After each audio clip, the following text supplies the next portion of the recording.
Hello दोस्तों, मैं ललित पटेल आपका अपना इंडी चैनल में हार्दिक स्वागत एवं तो आज के एपिसोड में दोस्तों हम आपसे बात करेंगे उन अधिकारियों की जो देश की आम जनता को जिनके मेहनत के टैक्स के पैसे से प्रत्येक महीने की 1 तारीख को ये अधिकारी अपनी सैलरी लेने पहुंच जाते हैं और हक के साथ अपनी सैलरी लेते हैं, जिससे अपना और अपने परिवार का जीवन यापन करते हैं।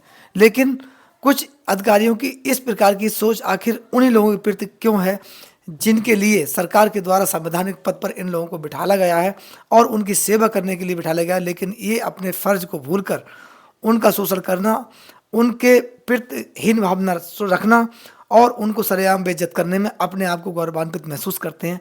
आखिर वह अधिकारी अपने पद पर रहते हुए क्या जिस प्रकार पद पर बैठने से पूर्व उन्होंने शपथ ली थी, अपने कर्तव्य का ठीक प्रकार से पालन और निर्वहन करते हैं, या फिर लोगों को उनसे न्याय मिलने की उम्मीद है।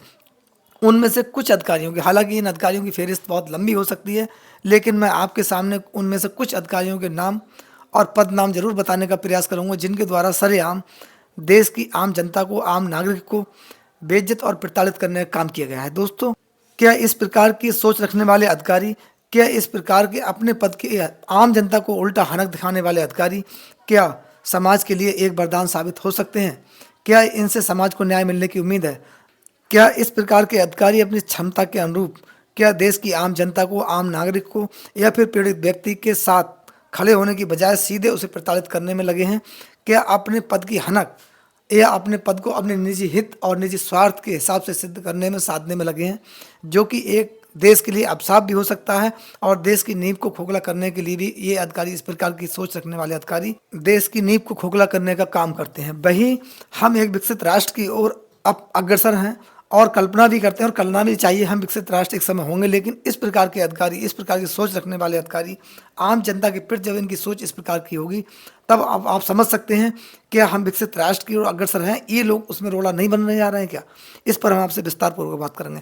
पहले हम आपसे बात करते हैं दोस्तों मध्य प्रदेश के सिंगरौली जिला के चितरंगी तहसील के एसडीएम की, जिनका नाम है आसमान राम चिरावल, जिनके द्वारा सरेआम एक गरीब महिला से अपने जूतों के फीते बिनवाते हुए देखा गया और इनका जब वीडियो वायरल हुआ, हालांकि माननीय मुख्यमंत्री के द्वारा इनके खिलाफ बड़ा एक्शन लिया गया और तुरंत इन्हें इनके पद से हटा दिया गया। दोस्तों, अब इस अधिकारी के कृत्य से आपको अंदाजा लग गया होगा कि ये गरीब महिला से अपने जूतों का फीता बनवाने में अपने आप को ये अधिकारी महोदय, एसडीएम साहब, अपने आप को गौरवान्वित महसूस कर रहे हैं। इन्हें ये महसूस हो रहा है कि मैं एक एसडीएम हूँ और मैं एक महिला से अपने जूतों के फीते बनवा रहा हूँ। वही हम मध्य प्रदेश की ही एक तहसीलदार की बात करते हैं, जो एक किसान को सरेआम अंडे से निकला हुआ चूजा कहते हुए अपने आप को गौरवान्वित और अपने पद की हनक दिखाते हुए महसूस हो रही हैं और सरेआम किसान को बेइज्जत करने का काम कर रहे हैं। ये तहसीलदार हैं मध्य प्रदेश के देवास जिला की सोनकच्छ तहसील की तहसीलदार अंजलि गुप्ता, जो किसान को सरेआम बेइज्जत करने का काम किया जिन्होंने। और किसान का दोष केवल इतना था, उसके खेत में हाई टेंशन लाइट जो थी, उसके बिजली के पोल लग रहे थे, उसका किसान ने विरोध किया। उसने कहा कि मेरी जान माल का खतरा है, मेरी इसमें कृषि कार्य करने मुझे असुविधा होगी और मेरी इसमें जान जा सकती है। जिस पर तहसीलदार को अपने पद की हनक महसूस हुई। उन्हें लगा किसान ने ये अपनी बात कैसे कह दी और मेरे सामने खड़े होकर बोलने की किसान की आखिर हिम्मत कैसे हुई। इसी पर उन्होंने कहा कि अंडे से निकला हुआ चूजा, यानी कि आपकी बोलने की औकात क्या है। दोस्तों, इस प्रकार का व्यवहार तहसीलदार के द्वारा अशोभनीय है।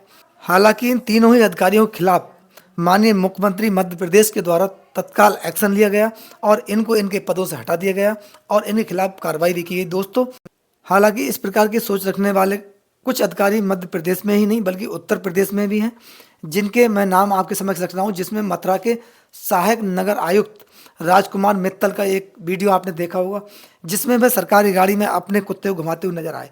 वहाँ के स्थानीय पत्रकार ने उनसे ये बात पूछ ली। उन्हें इतनी नागाबाजा गुजरी कि उन्होंने पत्रकार महोदय को भी पकड़ लिया और तमाम अपने पद की हनक दिखाते हुए इस प्रकार के शब्द बोले जो उनके द्वारा नहीं बोले जाने चाहिए। दोस्तों, सरकारी गाड़ी एक आपको प्रशासनिक काम के लिए दी गई है, ना कि आप अपने निजी कुत्तों को घुमाने का काम करें। ये इस पर अगर पत्रकार महोदय ने उनसे बात कर ली तो उनका व्यवहार देखने लायक था। उनके द्वारा जिस प्रकार के शब्दावली इस्तेमाल की गई वह अशोभनीय थी। हालांकि उनके खिलाफ भी उत्तर प्रदेश सरकार के द्वारा एक्शन लिया गया।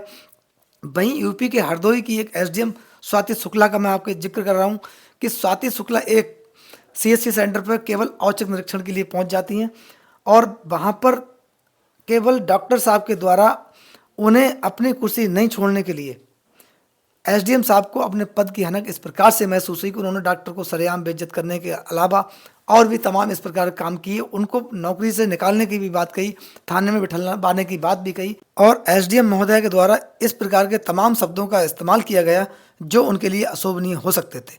हालांकि डॉक्टर ने एसडीएम साहब के आते ही तुरंत दूसरी कुर्सी पर बैठने के लिए ऑफर किया था, लेकिन अपनी कुर्सी न छोड़ने के चलते एसडीएम साहब का जो पारा था हाई हो गया और उन्हें अपने पद की हनक दिखाने का मौका मिला, जो कि उन्होंने पूर्ण दिखाई। हालांकि इसका संज्ञान भी उत्तर प्रदेश सरकार ने तत्काल लिया और इनके खिलाफ भी एक्शन हुआ। इसी फहरिस्त में एक पीसीएस अधिकारी ज्योति मौर्य उत्तर प्रदेश की ही, उनके पति का दोष इतना है केवल कि वह सफाई कर्मी है। इसके चलते पीसीएस अधिकारी ज्योति मौर्य को शर्मिंदगी महसूस होती है, क्योंकि उनके पति सफाई कर्मी है और उनके परिवार के बीच में जिस प्रकार के मतभेद और आपसी कलह जो आम चर्चाओं में रहे। हालांकि इस प्रकरण में भी पीसीएस अधिकारी ज्योति मौर्य को उनसे पद से हटा दिया गया और उनके प्रेमी पूर्व होमगार्ड कमांडेंट मनीष दुबे को सस्पेंड कर दिया गया। इसमें भी उत्तर प्रदेश सरकार के द्वारा बड़ा एक्शन लिया गया है दोस्तों। लेकिन एक्शन लेना अधिकारी के खिलाफ एक अलग प्रक्रिया है, प्रशासनिक व्यवस्था है, उसमें अधिकारी अगर कोई गलत कृत्य करता है या उसके द्वारा इस प्रकार का समाज विरोधी या फिर देश की आम जनता के खिलाफ कृत्य किया जाता है, उसमें एक्शन होना भी स्वाभाविक है और होना भी चाहिए, क्योंकि न्याय और कानून व्यवस्था सबके लिए समान है। लेकिन दोस्तों हम ये बात करते हैं कि आखिर कुछ अधिकारियों की सोच अपने पद पर रहते हुए